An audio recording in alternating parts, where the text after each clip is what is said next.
Hey, this is Shelley, your food relationship coach of EatRelateLove.com, and you're tuned in to Q&A Thursdays. Today's Q&A is in reference to the brownie monologues. So just to give you a little background, the brownie monologue started as a joint project between myself and Akila Richards of the Light Casters Project.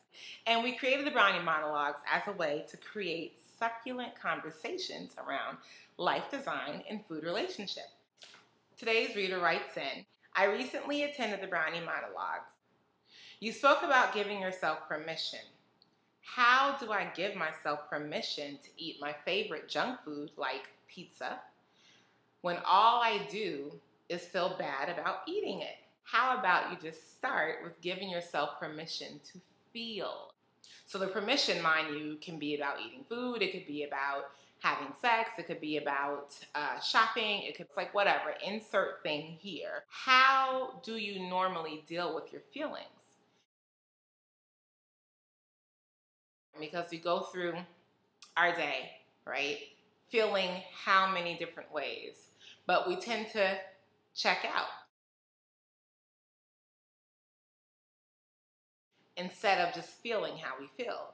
And when you give yourself permission to feel, then you become extremely aware of your emotional body. It's like your internal built-in GPS.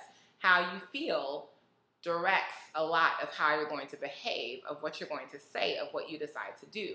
In this case, you're talking about feeling bad about eating junk food. Well, then take out the junk food. Why are you feeling bad? And once you start to understand what feelings are, what they mean, like, oh, I feel this way, that's a trigger for this. Oh, I feel this way, that's a trigger for that. Then you begin to understand what decisions you're making. Perhaps you're operating off of old behavior that no longer serves your current paradigm. How do you give yourself permission to eat junk food even when you feel bad about it?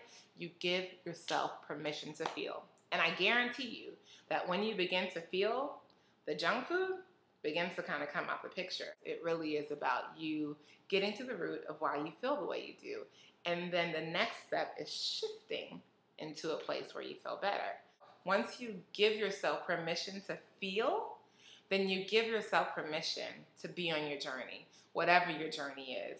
Then just sit there and bask in your own light, because you've done the necessary first step. You always have permission. Just choose. I hope that was helpful.